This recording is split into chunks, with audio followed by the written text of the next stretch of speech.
খলিফা আব্দুল হামিদ রাহমাতুল্লাহি আলাইহির রাজ্যের একজন লোক, রাসূলের আশিক, প্রতিদিন 1000 বার আল্লাহ রাসূলের নামে দরুদ পড়ে।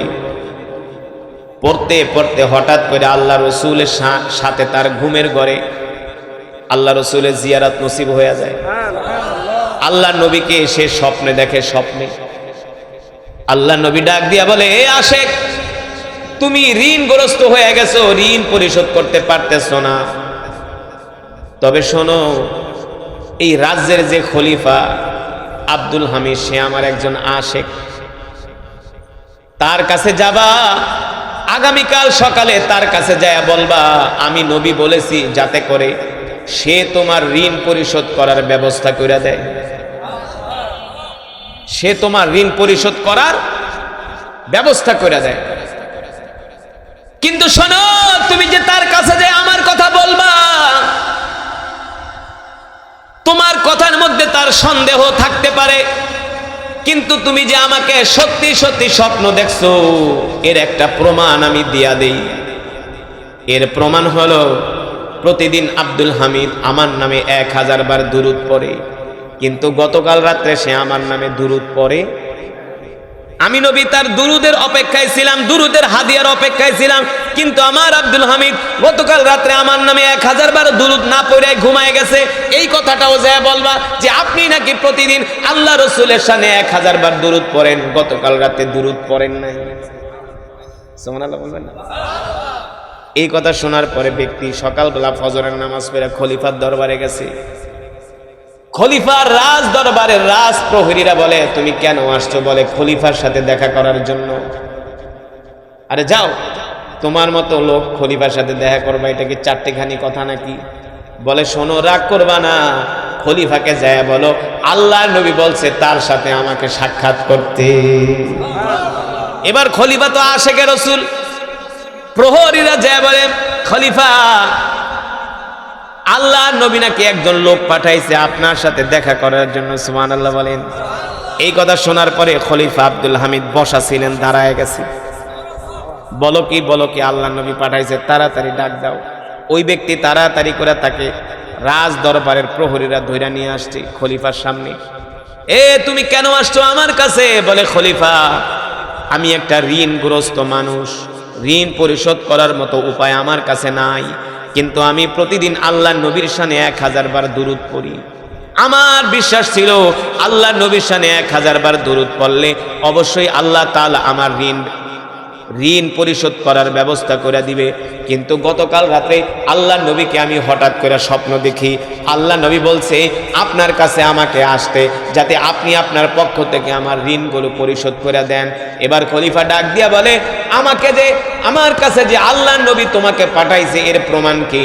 এবার ওই ব্যক্তি ডাক দিয়া বলে, খলিফা, আপনি নাকি প্রতিদিন রাত্রে আল্লাহ নবীর শানে 1000 বার দুরূদ পড়া ঘুমান, গতকাল রাত্রে নাকি আপনি আল্লাহ নবীর শানে 1000 বার দুরূদ পড়েন নাই, না পড়াই ঘুমায় গেছেন। এই কথা শোনার পরে খলিফার চোখ দিয়া ঝরঝর করে পানি পড়তেছে। বলে, হ্যাঁ হ্যাঁ, তুমি ঠিকই বলছো, গতকাল রাত্রে আমি রাষ্ট্রীয় কাজের মধ্যে এত ব্যস্ত ছিলাম, আল্লাহ নবীর শানে আমি 1000 বার দুরূদ পড়তে ভুলে গেছি। ওই লোক ডাক দিয়া বলে, খলিফা, আল্লাহ নবী আপনার দুরূদের হাদিয়ার অপেক্ষায় ছিল। কারণ আমি যখন আল্লাহ নবীর শানে দুরূদ পড়ি, সাথে সাথেই দুরূদ নিয়ে ফেরেশতারা মদিনায় চলে যায়, সাথে সাথে দুরূদ নিয়ে আল্লাহ রাসূলের রওজায় চলে যায়। আল্লাহ রাসূল ডাক দিয়ে বলে, এ ফেরেশতা, আমার কোন উম্মত দুরূদ পড়ছে, তার নাম কি? বলে, তার নাম এমক, তার বাপের নাম এই, তার দাদার নাম এই। এ ফেরেশতা, আমার যে উম্মত আমার নামে দুরূদ পড়ছে, তার চেহারাটা একটু আমার সামনে তুলে ধরো। সাহাবায়ে ফেরেশতারা আপনার আমার চেহারা আল্লাহ নবীর সামনে তুলে ধরে। আল্লাহ নবী ডাক দিয়ে বলে, ফেরেশতারা, তোমরা সাক্ষী থাকো, আমার যে উম্মত আমার মহব্বতে দুরূদ পড়ছে, এই উম্মতকে ছাড়া আমি নবী কাল হাশরের ময়দানে জান্নাতে যাব না। জোরে বলেন সুবহানাল্লাহ। তাহলে সেই নবীকে জীবনের চেয়ে ভালোবাসার দরকার আছে কি আছে না? জোরে বলেন, আছে কি আছে না? তোমার নেতা আমার নেতা বিশ্ব নবী মুস্তাফা সাল্লাল্লাহু আলাইহি ওয়াসাল্লাম বলেন, এ উম্মত, আমি তোমাদের নেতা, তোমরা যদি আমার অনুসরণ করো, আমার অনুকরণ করো, লাকাদ কানা লাকুম ফি রাসূলিল্লাহি উসওয়াতুন হাসানাহ। আল্লাহ তাআলা বলছেন একমাত্র নবীর আদর্শে চরিত্রের মধ্যেই রয়েছে তোমাদের জন্য কল্যাণ, ঠিক কিনা বলেন? তোমরা তোমাদের নবীর আদর্শে আদর্শবান হও, তোমরা তোমাদের নবীর চরিত্রে চরিত্রবান হও, ঠিক কিনা বলেন? এখন বলে নবীর চরিত্র কি আমাদের মাঝে আছে? কথা কয় না। আল্লাহ রসুলের জবান দিয়া যাকে বকে স্লিপ অফ টান, কোনদিন আল্লাহ নবীর জবান দিয়া কোনো মিথ্যা কথা তো দূরের কথা, একটা অসার কথাও বের হয় নাই। কেমন ছিলেন আপনারা আমার নেতা? আম্মা জানা আয়েশা সিদ্দিকা রাদিয়াল্লাহু তাআলা আনহার কাছে একদল সাহাবী গেলেন। আম্মা জানকে জিজ্ঞেস করলেন, ওগো আম্মা জান, আপনি আমাদেরকে আমাদের নেতা বিশ্ব নবীর চরিত্র সম্বন্ধে আমাদেরকে কিছু বয়ান করেন, ওয়াজ করেন। কি করেন? বিশ্ব নবীর চরিত্র সম্বন্ধে আমাদেরকে কিছু বয়ান করেন, ওয়াজ করেন, কিছু আমাদেরকে জানান, কিছু বুঝান। আম্মা জান বলে, কেন, তোমরা কি কোরআন পড়ো না?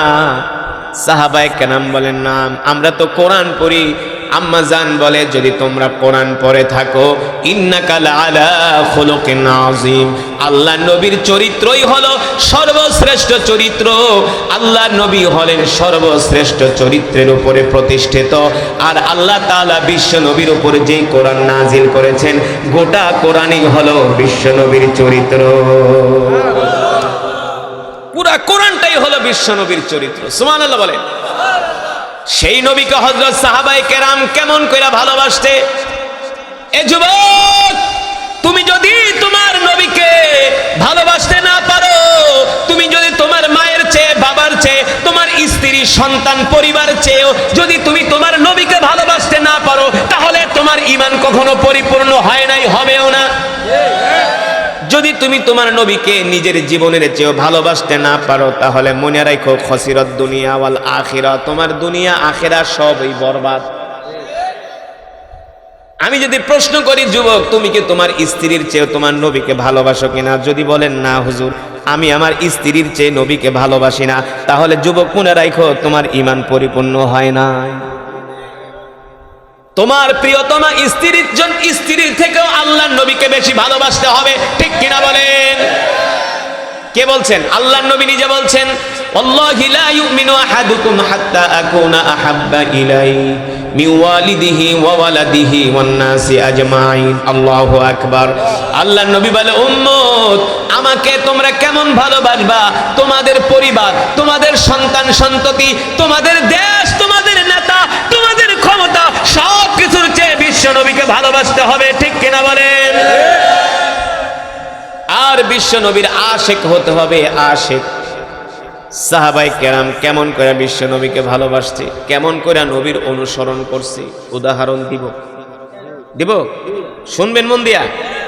সাহাবায়ে কেরাম বিশ্ব নবীকে কেমন করে ভালোবাসছে, কেমন করে অনুসরণ করছে, আনুগত্য করছে, নবীকে কিভাবে কলিজা দিয়া ভালোবাসছে, এগুলো আমাদের জানার দরকার আছে কি আছে না?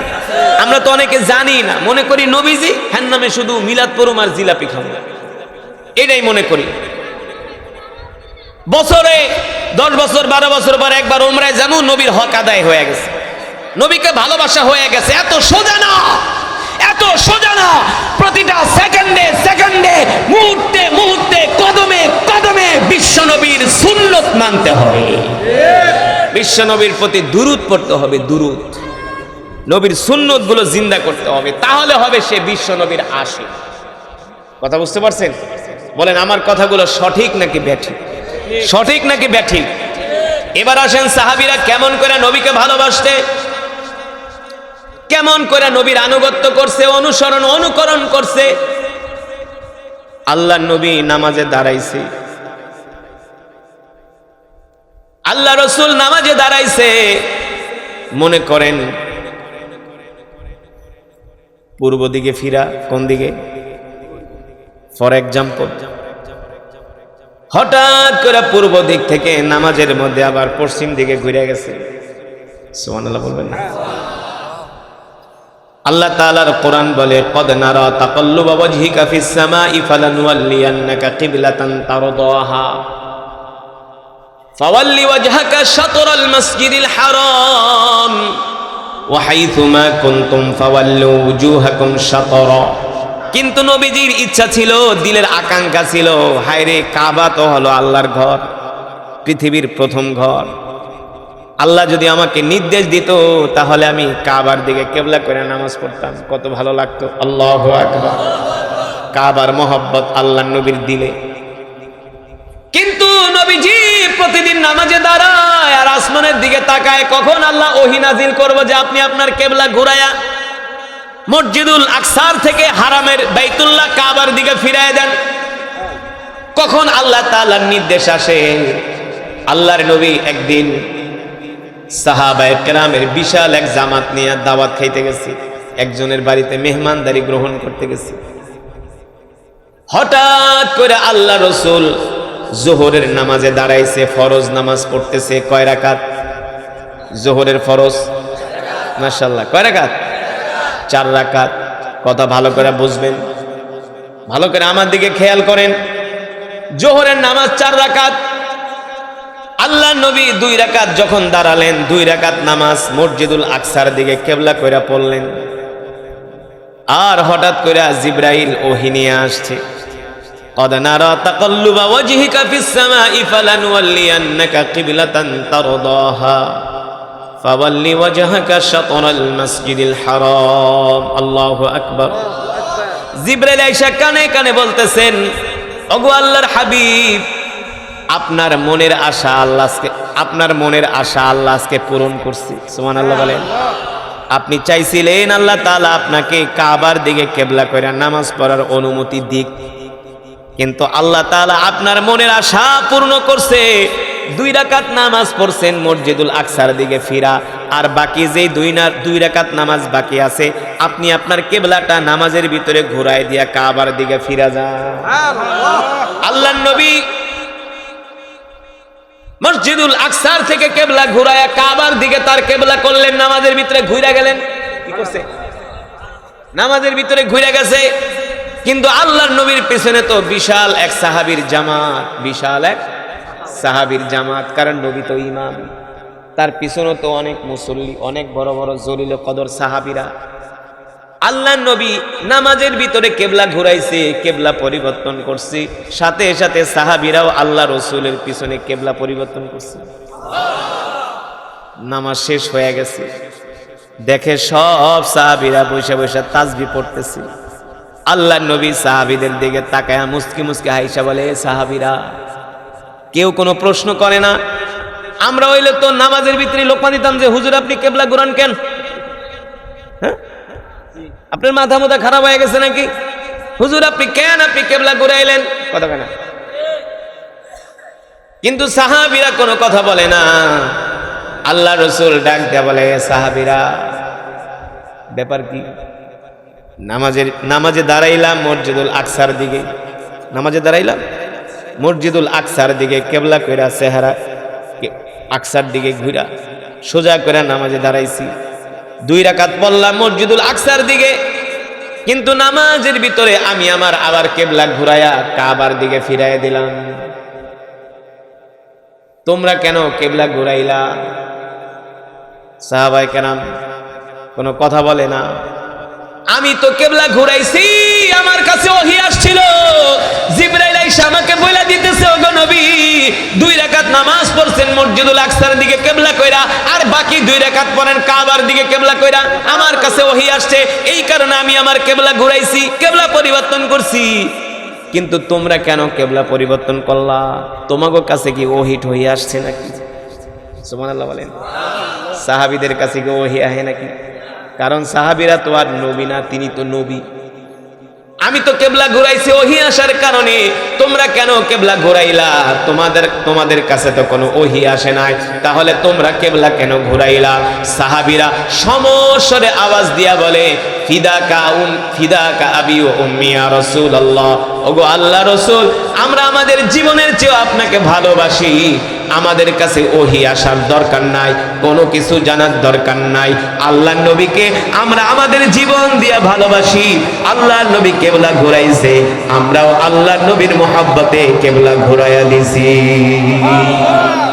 কোনো প্রশ্নের প্রয়োজন নাই, কোনো প্রশ্নের প্রয়োজন নাই। শুধু এখানেই শেষ নয়, আল্লাহ নবী নামাজে দাঁড়াইছে, পিছনে সাহাবায়ে কেরামের বিশাল এক জামাত, নবীজি নামাজ পড়তেছে, হঠাৎ করে জিবরাইল আসছে। জিবরাইল আমিন আয়েশা বলে, ওগো নবী, আপনি যে জুতা পরে নামাজ পড়তেছেন, জুতার নিচে নাপাকি লেগে আছে। নাপাকি লাগলে তো ওই জুতা পরে নামাজ হবে? ওগো নবীজি, আল্লাহর হাবিব, আপনি আপনার পায়ের জুতাটা খুইলা ফেলান, আল্লাহ আপনাকে নির্দেশ দিয়েছে। সুবহানাল্লাহ বলেন। বিশ্ব নবী রাহমাতুল লিল আলামিন সাথে সাথে পায়ের জুতা খুইলা ফেলাইছে। পিছনে যত সাহাবী ছিল সবাই জুতা খুইলা ফেলাইছে। নামাজ শেষ হয়ে গেল। আল্লাহ রাসূল ডাক দেয়া বলল, সাহাবীরা রে, আমি তো জুতা পরে নামাজে দাঁড়াইছিলাম, তোমরাও জুতা পরে নামাজে দাঁড়াইছো। আমি তো নামাজের ভিতরে জুতা খুলছি, আমার কাছে ওহী আসছে, আমার জুতার পিছনে, আমার জুতার নিচে নাপাকি লাগা ছিল, এটা আমি জানতাম না, দেখতাম না, দেখি নাই। জিবরাইল এসে আমাকে বইলা দিছে, আল্লাহ তাআলা পাঠাইছে, ও জিবরাইল, যাও যাও আমার হাবিবকে বইলা দাও, আমার হাবিবের জুতার নিচে নাপাকি লাগা আছে। এই কারণে ওহী আসার কারণে নামাজের মধ্যে আমি আমার জুতা খুইলা ফালাইছি। তোমরা কেন তোমাদের জুতা খুলছো? তোমাদের কাছে কি ওহী আসছিল কিনা? সাহাবায়ে কেরাম বলে, গো আল্লাহর নবী, ওহী আসার দরকার নাই, কোনো কিছু জানার দরকার নাই, বোঝার দরকার নাই। আল্লাহর নবী তার জুতা মোবারক নামাজের মধ্যে খুইলা ফালাইছে, আমরাও নবীর মহব্বতে আমরাও আমাদের জুতাগুলো খুলে ফেলেছি। ওগো নবী, আমরা আপনাকে আমাদের জীবনের চেয়েও বেশি এত কিছু জানার বোঝার দরকার না। আল্লাহর নবী বলে, না না না, উম্মত এইভাবে খাবা না, 3 ভাগ খাও, 1 ভাগ খালি রাখো, জীবনও তোমার কোনোদিন রোগ হবে না। ঠিক কিনা বলেন? যেই মানুষ বেশি বেশি খায় ওর বেশি বেশি রোগ, বেশি বেশি। যেই মানুষ পরিমিত খাবার খায়, আহার গ্রহণ করে, ওর রোগ নাই। আল্লাহ রসুল 1450 বছর আগে আমরা কিভাবে চলবো, কিভাবে বাঁচবো, সব গাইডলাইন আল্লাহ নবী আমাদের হাতে কলমে শিখায় গেছে। ঠিক কিনা বলেন? 1450 বছর আগে দরদ নবী আমাদেরকে যা শিখায় গেছে, বর্তমান ডাক্তাররা সেটাই বলতেছে। ঠিক কিনা বলেন? এই কারণে আল্লাহ তাআলা বলেন, ওয়ামা আরসালনাকা ইল্লা রাহমাতাল লিল আলামিন। আল্লাহু আকবার। আল্লাহ তাআলা বলে, দুনিয়ার মানুষ, আমি আল্লাহ তোমাদের জন্য যে নবী পাঠাইছি, রাসূল পাঠাইছি, এই নবী হলো তোমাদের জন্য রহমত, তোমাদের জন্য বরকত। আল্লাহু আকবার বলে। সেই নবীকে নিজের জীবনের চেয়েও ভালোবাসতে হবে, পরিবারের চেয়েও ভালোবাসতে হবে, নিজের দলের চেয়েও, নেতার চেয়েও, নেত্রীর চেয়েও, দেশের চেয়েও, সম্পদের চেয়েও, সব কিছুর চেয়ে আল্লাহর নবীকে ভালোবাসতে হবে। ওইভাবে যদি আমরা আল্লাহ নবীকে ভালোবাসতে পারি, তাহলে এই দুনিয়ার জমিন থেকে জান্নাতের কেউ যদি 1000 বার সূরা ইখলাস পড়ে, আল্লাহ তাআলা তার জন্য 300টা রিজিকের দরজা খুলে দেয়। কয়শোটা? হাদিস শরীফে আসছে, 1000 বার দুরূদ যদি কেউ পড়ে, আল্লাহ তার জন্য 300টা রিজিকের দরজা, একটা বন্ধ হইলে আর একটা ওপেন, একটা ক্লোজ হইলে আর একটা ওপেন, 300টা দরজা আল্লাহ খুলে দেয়। বিশ্বাস করেন না? কয় হাজার বার সূরাতুল ইখলাস? কয় হাজার বার? 1000 বার। কয় হাজার বার? তো সিলেটে একজন যুবক আইসা কয়, হাবিব সাহেব, খারি সাহেব, আমার লেগে দোয়া করুক, আমি একটু লন্ডন যাইয়াম, কিন্তু আমি তো ভিসা পাইছি না রে, বা খিবা করে লন্ডন যাইয়াম। আমি কই, তুমি 1000 বার দুরূদ পড়ো আল্লাহ রসুলের নামে।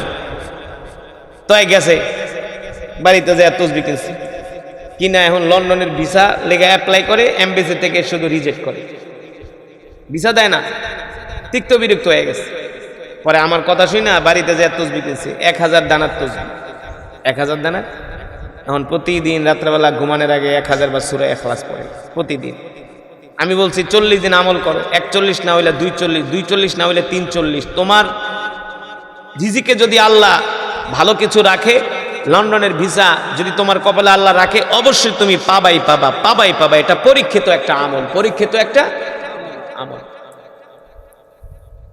তো সে সূরা ইখলাস পড়ছে। আমি আবার 6 মাস পরে গেছি সিলেট, এক প্রোগ্রামে আইছে, খিতা খৈলা খারি সাহেব 1000 বার 43 দিন তো আমি সূরা ইখলাস পড়লাম রে বা, কিন্তু ভিসা তো পাইলাম না, তুমি খিতা শিখায় দিয়া গেলা। আমি বলি, তুমি কি সূরা ইখলাস সত্যি পড়ছিলে 1000 বার? একটা কথা কও, 1000 দানা তাসবিহ কিনছি আর তুমি খিতামাত মাতো আমার লাই। আমি সত্যি করে বলো, তুমি কি 1000 বার পড়ছিলা? সে পুরা রাগ হয়ে যেতেছে, পড়ছি না, তুমি আমার কথা বিশ্বাস করো না।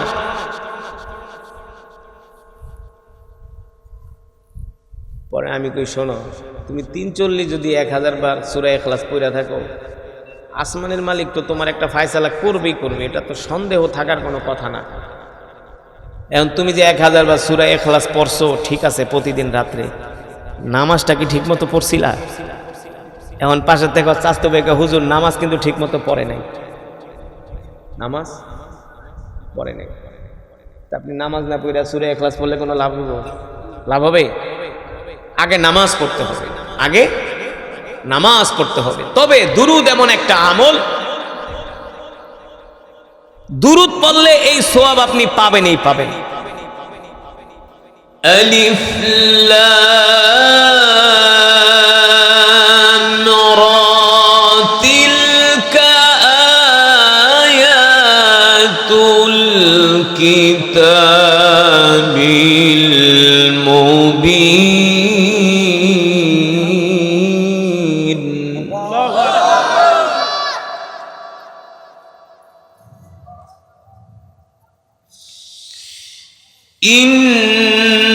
إنا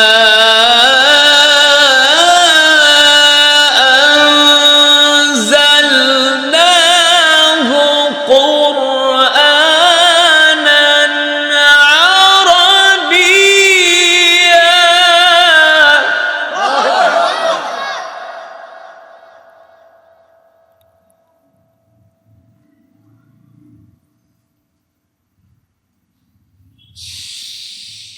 إنا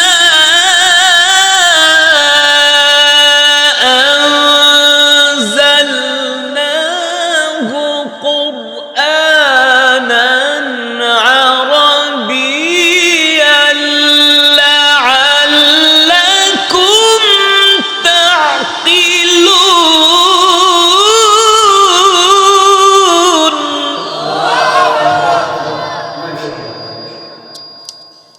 ঢিলে দাও, ঢিলে আওয়াজটা।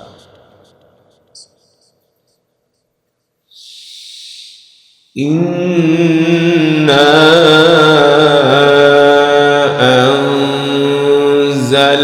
আনজালনাহু কুরআনান আরাবিয়্যা।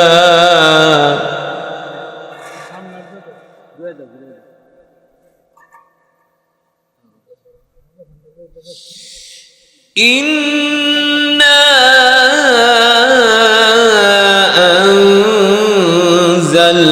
أنزلناه قرآنا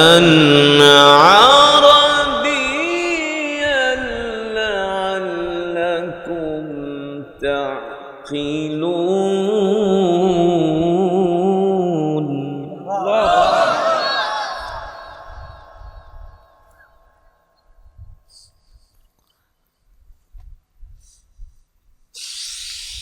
نحن نقص عليك أحسن القصص بما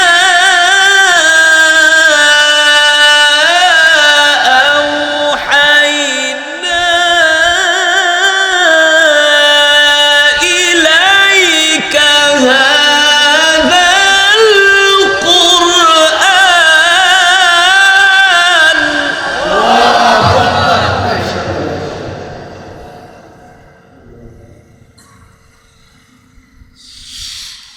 وإن كنت من قبله لمن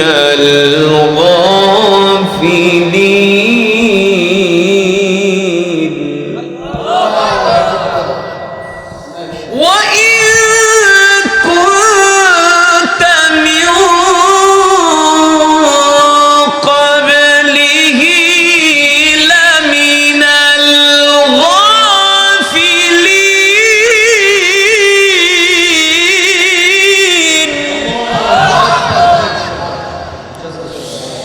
وإن كنت من قبله لمن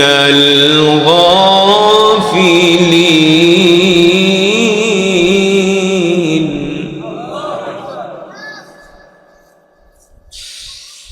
إذ قال يوسف لأبيه يا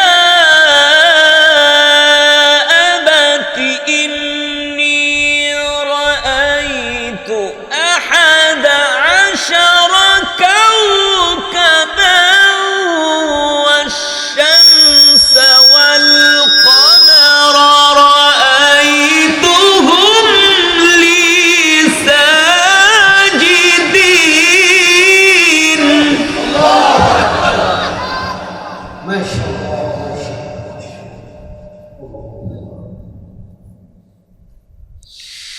إذ قال يوسف لأبيه يا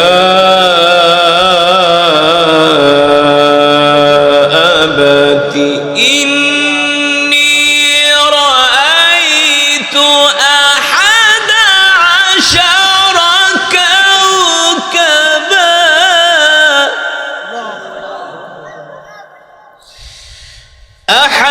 11 كوكبا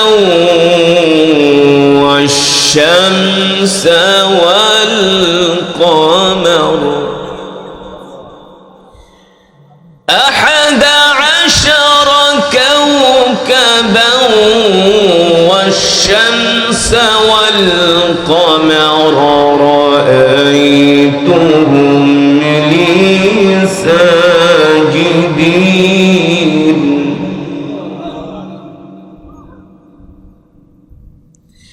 إذ قال يوسف لأبيه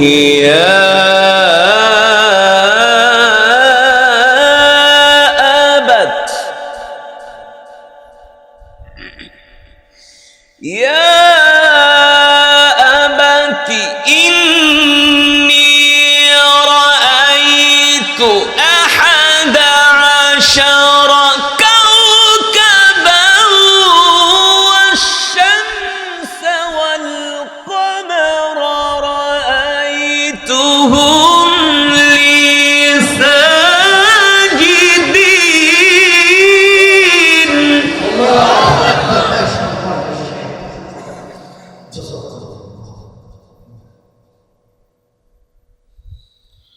قال يا بني قال يا بني قال يا بني لا تقصص رؤياك على إخوتك فيكيدوا لك كيدا إن الشيطان للإنسان عدو مبين إن الشيطان للإنسان عدو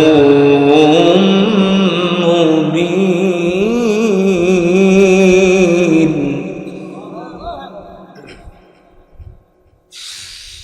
قال يا بني لا تقصص رؤياك على إخوتك فيكيدوا لك كيدا إن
كفوا أحد لم يلد ولم يولد ولم يكن له كفوا أحد بسم الله الرحمن الرحيم قل هو الله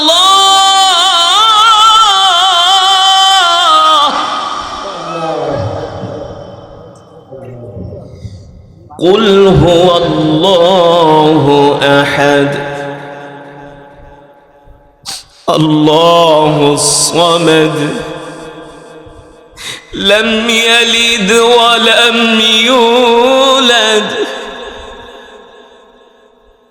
لم يلد ولم يولد ولم يكن له كفوا أحد بسم الله الرحمن الرحيم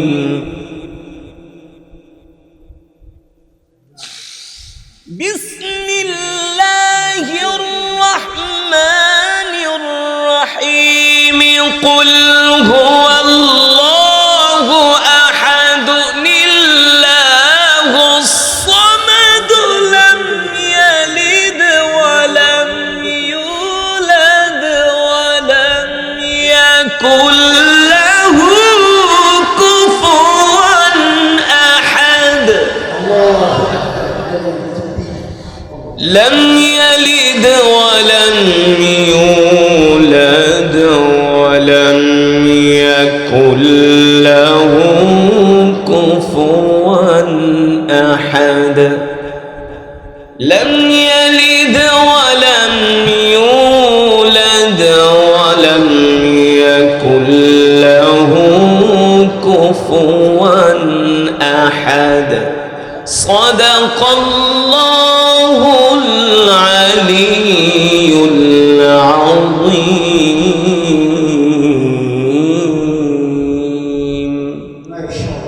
আমরা সকলেই বলি আলহামদুলিল্লাহ আর ইমানি আওয়াজ দিয়ে পড়ি আলহামদুলিল্লাহ ইমানদার মুসলমান ইমানের পাওয়ার বাড়ছে নাকি কমছে কথা বলে না আমি না বলছিলাম এই কোরআনের মজমায় এই অধিবেশনে বসলে ইমানের পাওয়ার বাড়বে বলছিলাম আত্মার খোরাক হবে বলেছিলাম